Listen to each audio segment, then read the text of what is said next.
morning, everyone. This is Ishika, and in today's class, we are going to discuss about digestion and absorption of carbohydrate. Basically, ये chapter absorption के perspective से काफी important है, और हम इसे आज one shot के form में cover करेंगे. So, without doing any further delay, let's get into it. यहाँ आप सबसे पहले देख सकते हो. We all know that food is divided into two parts: larger molecules and smaller molecules. Larger molecules में हमारे पास है कार्बोहाइड्रेट, प्रोटीन एंड फैट, और स्मॉलर मॉलिक्यूल्स में विटामिन एंड मिनरल. जो लार्जर मॉलिक्यूल है which is carbohydrate, protein and fat, इसे break down करने में हमें डाइजेस्टिव एंजाइम की जरूरत होती है जो फर्दर स्मॉलर पार्ट्स में टूटते हैं, which is amino acid, monosaccharides, fatty acid and glycerol. फिर ये जाकर ब्लड में डिफ्यूज होते हैं फॉर एनर्जी एंड ग्रोथ. और सिमिलरली स्मॉलर मॉलिक्यूल्स भी मोनोसेकेराइड्स और फ्री अमीनो एसिड में ब्रेक डाउन होकर ब्लड में डिफ्यूज होते हैं, जिन ब्लड में मिक्स होने के बाद जिनका सेम ही काम है, ग्रोथ और एनर्जी में हेल्प करना. यहाँ हमारे कुछ की पॉइंट्स नोट किए गए हैं. Larger molecules must be digested into smaller molecules. इन्हें ब्रेक डाउन करना पड़ेगा, काफ़ी ज़रूरी है. Smaller molecules are absorbed into blood. Blood transport nutrient to all the parts of the body. Blood का काम है ट्रांसपोर्ट करना. अब हमारे पास है next slide, which is organ of gastrointestinal tract with their major function in digestion and absorption. GIT stand for gastrointestinal tract. So this chart says about major tract for digestion and absorption of carbohydrate. इसमें हमारे पास 5 continue है. हर parts का absorption का major function इस chart में बताया गया है. जैसे कि माउथ में हमारे पास सलाइवरी एसिड प्रेजेंट होते हैं which contains alpha amylase which is used to digest polysaccharides. Salivary acid से पॉलीसेक्राइड डाइजेस्ट हो रहा है. उसके बाद है स्टमक में गैस्ट्रिक जूस प्रेजेंट होते हैं और HCl, ये हमें पता है, which is partially digestion of protein. Stomach में प्रोटीन का डाइजेशन स्टमक में ही स्टार्ट होता है. उसके बाद है हमारे पास पैनक्रियाज में NaCO3 रिलीज हो रहा है, जो कि intestine which is required for intestinal digester. Intestine में जो डाइजेस्टर यूज हो रहा है उसके लिए ये पैनक्रियाटिक जूस का ज़रूरत है हमें. फिर है लिवर सिंथेसाइज करता है bile acid. Gall bladder store bile, gall bladder में बाइल स्टोर होता है. Small intestine final digestion of food stuff, absorption of digested product. Carbohydrate का जो मेजर अब्जॉर्प्शन होता है वो स्मॉल इंटेस्टाइन में ही होता है. Large intestine mostly absorb the electrolytes, bacterial utilisation of certain non digested and non unabsorb food. यानी कि जो भी मोस्टली जो पार्ट है वो स्मॉल इंटेस्टाइन तक अब्जॉर्ब हो चुका है, बट जो बचे कुचे हैं वो लार्ज इंटेस्टाइन में अब्जॉर्ब हो रहे हैं, जो कि यहाँ पे डायग्राम के थ्रू दिखाया गया है. सबसे पहले हमारे पास salivary acid, salivary gland which present salivary juice. उसके बाद स्टमक में गैस्ट्रिक जूस, इंटेस्टाइन में इंटेस्टाइनल जूस. फिर इंटेस्टाइन अब्जॉर्प्शन का काम करता है. यहाँ पे लीवर में हैप्टिक जूस और पैनक्रिया में पैनक्रियाटिक जूस. ये सब जितने भी एंजाइम्स है ये आपको याद रखना काफ़ी ज़रूरी है.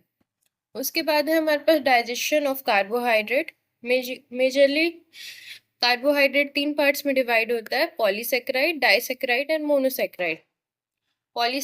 Monosaccharide single carbohydrate, disaccharide double poly more than 2, which is approx 9 तक जाता है. The hydrolysis of glycosidic bond is carried out by the group of enzymes called glycosidase.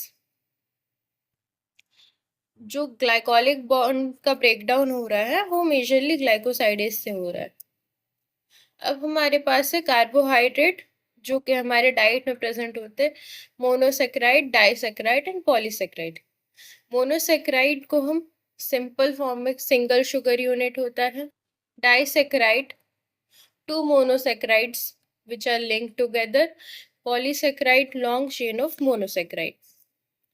Monosaccharides में तीन मेजर पार्ट है, glucose, fructose, pentose. Glucose which is common sugar, fructose which is fruit sugar, and pentose 5 carbon sugar. फिर disaccharides में है lactose, maltose, sucrose. Lactose milk sugar, maltose malt sugar formed by the 2 glucose unit, and sucrose table sugar found by the sugar cane. Sucrose हम जैसे table sugar के use में जो everyday पे use करते हैं उसे हम सक्रोज कह रहे हैं. फिर पॉलीसेक्राइड्स में हमारे पास है starch which is carbohydrate from plant, जैसे पोटैटो, स्वीट पोटैटो, सीरियल्स, इन सब में हमें स्टार्च मिलता है.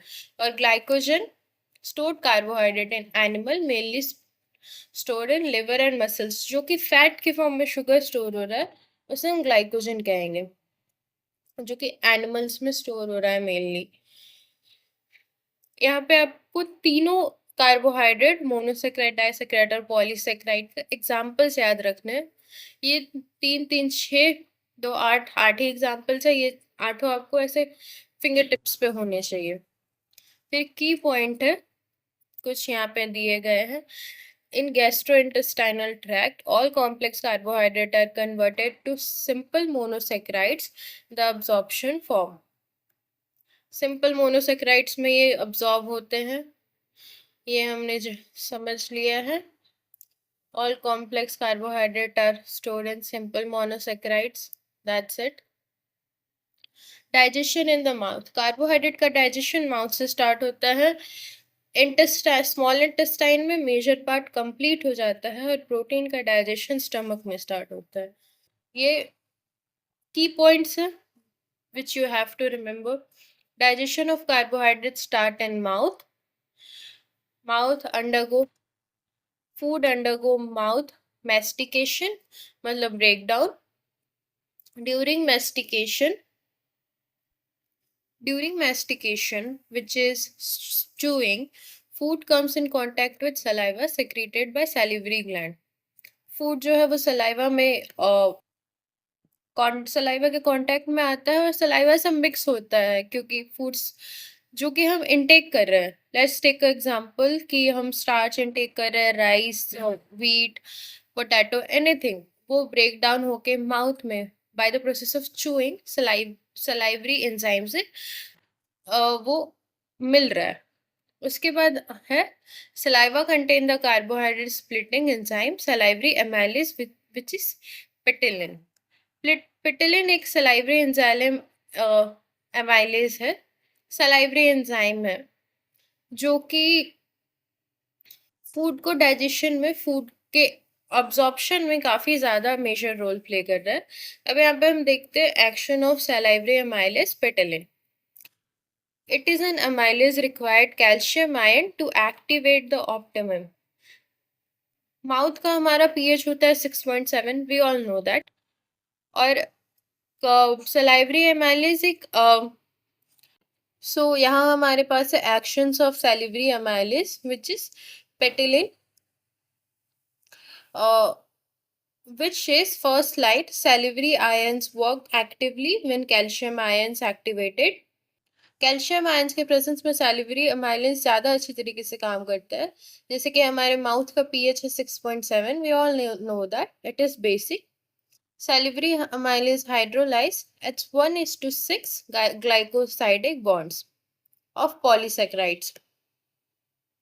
पॉलीसेक्राइड्स के 1:6 ग्लाइकोसाइडिक बॉन्ड में सैलिवरी एमाइलेज हाइड्रोलाइज होता है विच इज ब्रेक डाउन होता है 1:6 पॉइंट ऑफ ग्लाइकोसाइड्स पे. Produce smaller molecules which is dextrin,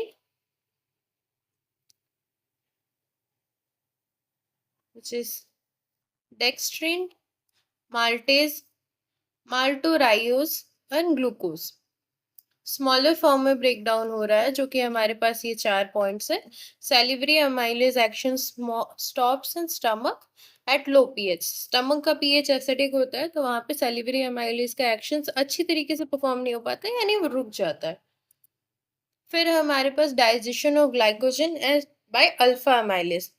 1:6 के बॉन्ड में ये ब्रेक हो रहा है but not the branching point of alpha 1:6। 1:4 पे ब्रेक हो रहा है और 1:6 पे ये इसका ब्रांचिंग पॉइंट है। 6 कार्बन पे ये ब्रांच है। यहाँ पे आप देख सकते हो ग्लाइकोजन मॉलिक्यूल्स है जो 3 पार्ट्स में ब्रेक डाउन हो रहा है। maltose which is 3 glucose unit, maltase which is 2 glucose units, and isomaltase which is alpha limit dextrine from branched point.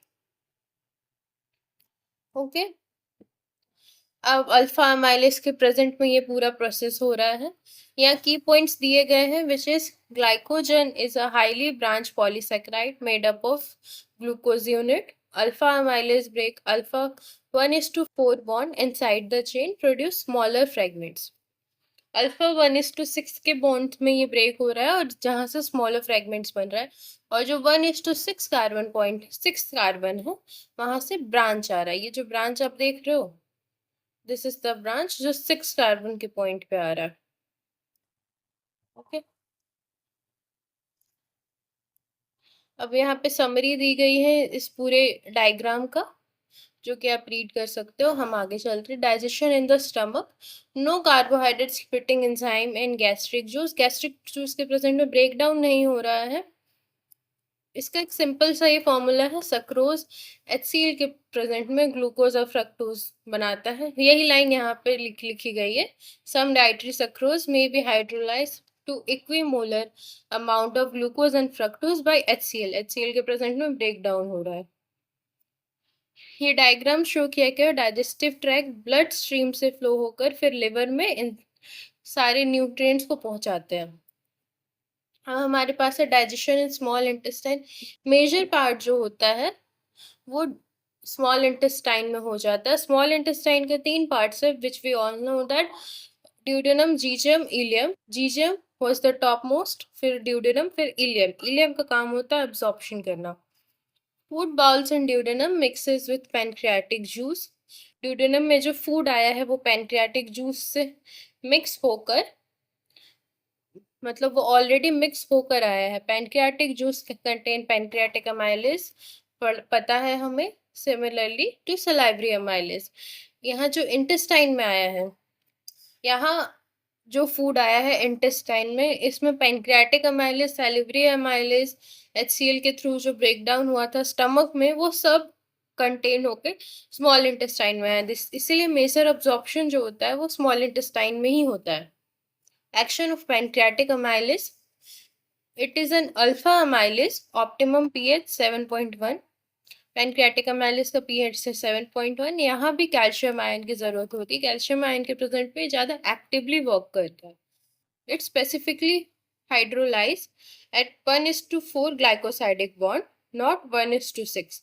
जैसे इंटेस्टाइन में, आई एम सॉरी, स्टमक में 1:6 पे हो रहा था, इंटेस्टाइन में 1:4 पे हो रहा है। It produce disaccharide, maltose, isomaltose and oligosaccharides। यही यहाँ पे रिएक्शन दिया गया है। स्टार्च और ग्लाइकोजन पैनक्रियाटिक अमाइलेज के प्रेजेंट में माल्टोज, आइसोमाल्टोज और ओलिगोसैकेराइड्स प्रेजेंट कर रहा है। फिर हमारे पास डायग्रामेटिक रिप्रेजेंटेशन है। स्मॉल इंटेस्टाइन के जो विलाई है इस फॉर्म में, दिस इज द विलाई। और इसके सब म्यूकस, सब म्यूकस, ये स्किन का लेयर है जो कि हमारे पास होता है। और ये more 4 major types of cell है, enterocytes, goblet cell, paneth cell and stem cells. ये आपको ऐसे याद रखने की जरूरत नहीं, बस फिर भी एक बार पढ़ लेना। Digestion is the upper part of small intestine which is यूजियम।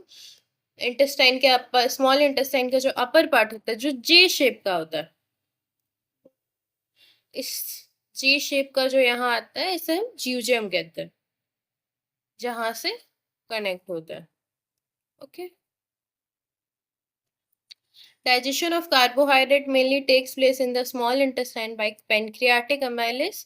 pancreatic amylase के वजह से mainly break down हो रहा है। The food stays for a long time in the intestine। food ज़्यादातर intestine में ही रहता है। मेजर absorption वही हो जाता है। The final digestion of die and oligosaccharides to monosaccharides। die और oligosaccharides जो होता है ये branched होते हैं, ये more than one number of carbohydrate का चेन होते हैं, तो उसे हम मोनोसेक्राइड्स में कन्वर्ट करते हैं ब्रेक डाउन करके, और फिर हमें mucosal occur at the mucosal lining of the upper duodenum. Mucosal जो लेयर है स्किन का, वहां पे इसका मेजरली अब्जॉर्प्शन होता है, carry out by oligosaccharides, example glycoamylase acting on amylose, and disaccharides का एग्जाम्पल है माल्टेज, सक्रेज एंड लैक्टेज। अब हमारे पास है different types of saccharides, which is lactase. Lactase is beta galactoside. Lactose is hydrolyzed by glucose and galactose. इन सब का आपको पूरा डेफिनेशन याद नहीं रखना, आप ऐसे रख लो। लैक्टोज का लैक्टोज हाइड्रोलाइज होकर यानी ब्रेक डाउन होकर ग्लूकोज और गैलेक्टोज बनाता है। आइसोमाल्टोज ब्रेक डाउन होकर माल्टोज एंड ग्लूकोज बनाते हैं। माल्टेज ब्रेक डाउन होकर glucose bond between glucose unit in maltose, 1 to 6 glycosidic bond के बीच में माल्टोज बनाता है, and sucrose glucose and fructose बनाता है। बस इनका आपको ब्रेक डाउन होने के बाद इनका स्मॉलर यूनिट क्या होता है, सिर्फ यही याद रखना है। अब हमारे पास है detail of digestion of carbohydrate, जो यानी कि जहाँ पे ब्रेक डाउन हो रहा है कार्बोहाइड्रेट। सबसे पहले आता है अमाइलेज एंड डाइसेक्राइड।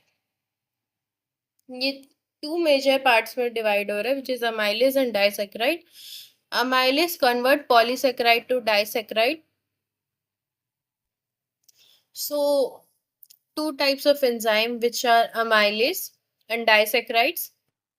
बेसिकली इस स्लाइड में हमें ये समझाया गया है कि अमाइलेज जो होता है वो लार्ज मॉलिक्यूल्स को स्मॉलर मॉलिक्यूल्स में ब्रेक डाउन कर रहा है, एंड डाइसेक्राइड्स स्मॉलर मॉलिक्यूल्स को स्मॉलर शुगर में ब्रेक डाउन करके अब्सॉर्ब कर रहा है।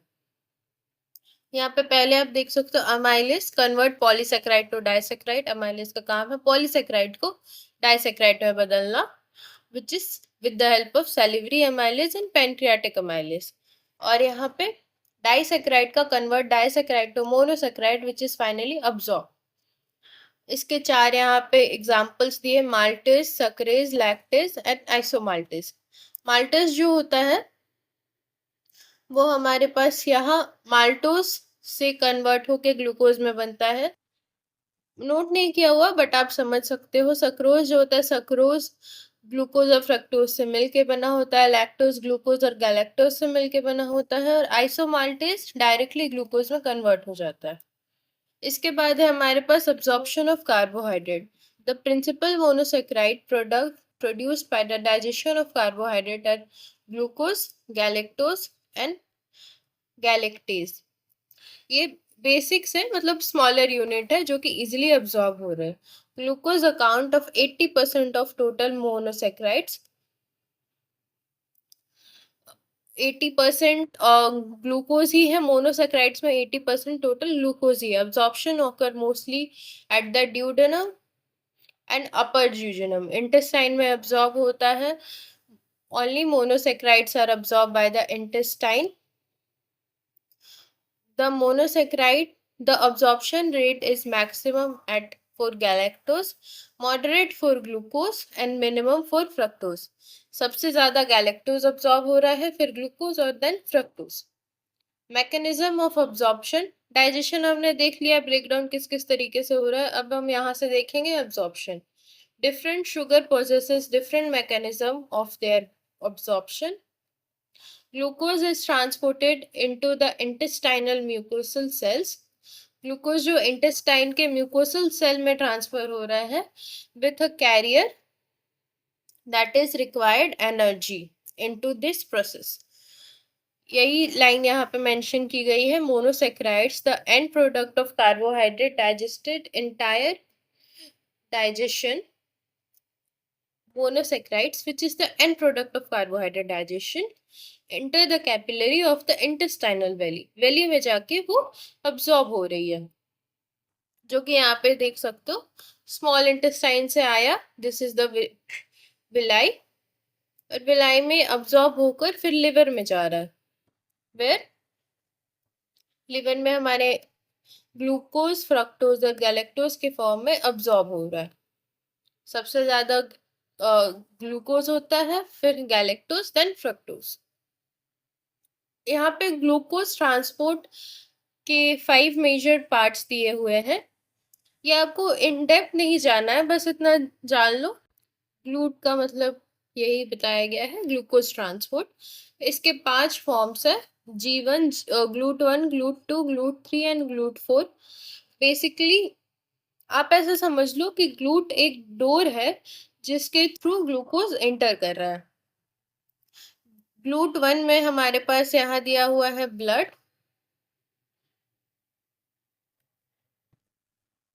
मेनली GLUT1 मेनली ब्लड में मिलता है, और blood brain barrier which is placenta वहां पे फाउंड होता है। इंसुलिन डिपेंडेंट होता है ये, और फास्टिंग की वजह से फास्टिंग में अच्छी तरीके से काम करता है। फिर हमारे पास है GLUT2, जो कि liver, beta cell of pancreas and small intestine में मिलते हैं। इंसुलिन इंडिपेंडेंट होते हैं ये, डिटेक्ट हाई ग्लूकोज। ये हाई ग्लूकोज को डिटेक्ट कर लेते हैं और लो एफिनिटी शो करते हैं। फिर यहाँ पे GLUT3 which is present in brain neurons. ये भी इंसुलिन इंडिपेंडेंट होते हैं, लो detect high glucose, very high affinity for glucose, it detect very high affinity for glucose। फिर हमारे पास है स्केलेटल मसल। GLUT4 जो होता है स्केलेटल मसल, एडिपोज टिश्यू और कार्डियक मसल में प्रेजेंट होता है। ये इंसुलिन डिपेंडेंट होते हैं, very high affinity for glucose. फिर हमारे पास है GLUT5, जो कि luminal site intestinal epithelial cell में प्रेजेंट होता है, और स्पर्म में भी ये पाया जाता है। ये भी इंसुलिन इंडिपेंडेंट होते हैं, फ्रक्टोज और फ्रक्टोज ट्रांसपोर्ट में ये यूज होते हैं। मेनली आपको इसमें ये याद रखना है कि GLUT1 which is brain barrier of RBC, GLUT GLUT में पाया जाता है। GLUT2 जो होता है लिवर और पैनक्रियास में पाया जाता है। GLUT3 ब्रेन न्यूरॉन्स में पाया जाता है। GLUT4 फैट मसल्स और इंसुलिन डिपेंडेंट होता है। ये एक लौता है जो इंसुलिन डिपेंडेंट होता है, इस वजह से इसे हमें थोड़ा अलग से याद रखना है, बाकी सब इंसुलिन इंडिपेंडेंट है। और GLUT5 जो होता है ये फ्रक्टोज में होता है। That's it. यहाँ जो नीचे बताया गया है ये है GLUT4, 8 and 12 are insulin responsive while GLUT9 is associated for liver and kidney। GLUT9 liver और किडनी में पाया जाता है, एंड GLUT4, 8, 12 ये इंसुलिन रिस्पॉन्सिव होता है, मतलब ये इंसुलिन को देखकर रिस्पॉन्ड करते हैं। अब हमारे पास है next slide which is absorption of fructose. Fructose का अब्जॉर्प्शन काफ़ी सिंपल होता है, it does not require sodium ion.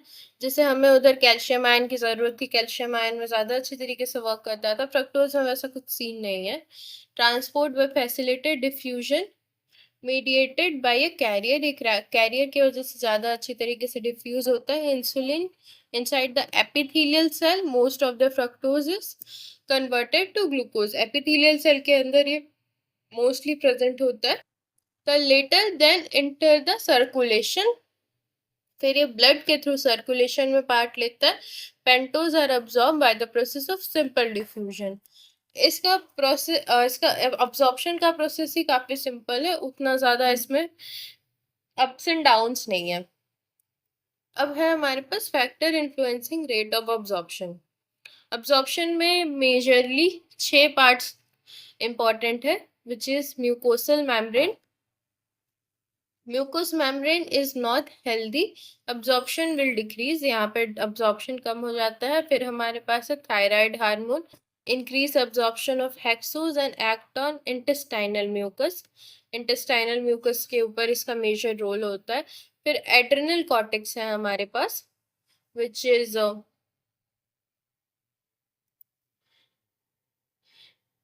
absorption decrease in adrenal cortex deficiency. Adrenal cortex की डेफिशिएंसी की वजह से एब्जॉर्प्शन रिड्यूस होता है, mainly due to the decrease in sodium.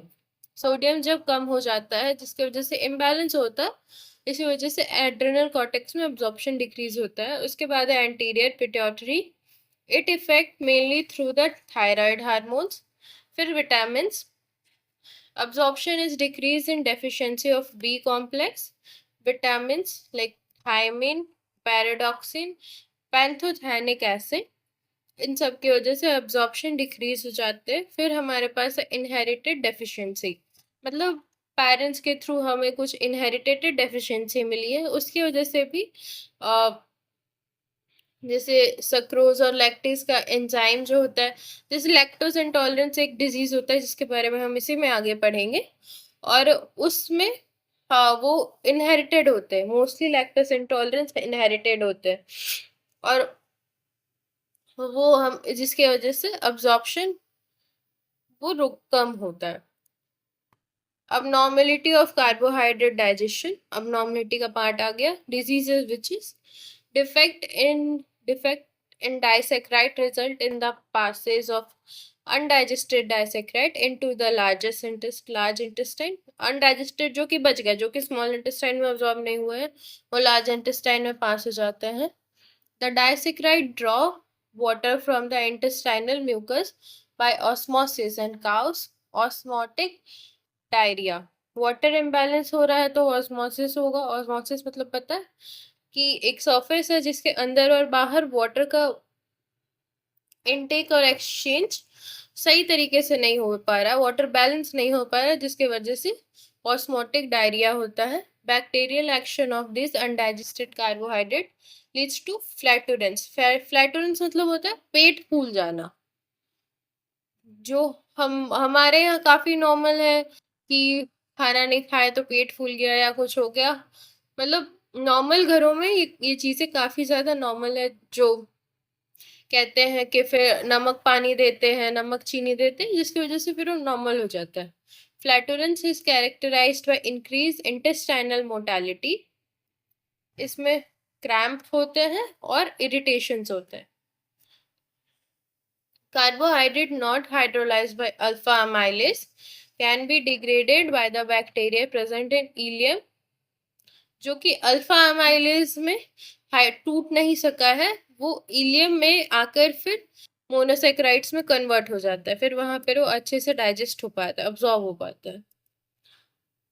During the course of utilization of monosaccharide by the intestinal bacteria, gases such as hydrogen, methane and carbon dioxide are released in cause फ्लैटुरेशन। अगर अच्छी तरीके से monosaccharide intestine में utilise नहीं हो पाए हैं, इसके वजह से हाइड्रोलाइसिस मतलब जो गैसेस का अब्जॉर्प्शन और ट्रांसफर है वो सही तरीके से नहीं हो पाया, जिसकी वजह से पेट फूलने का इश्यू होता है हमें। The occurrence of flatulence after the intestine of leguminous seeds, ये कुछ जैसे कहते हैं, क्या कहते हैं, राजमा खाने से, which is red beans, red grams beans, soybean, ये सब खाने से पेट फूलता है, ये काफी कॉमन इशू है। They contain several non digested oligosaccharides, oligosaccharides long chain which जो कि ह्यूमन इंटेस्टाइनल एंजाइम अब्सॉर्ब नहीं कर पाता है।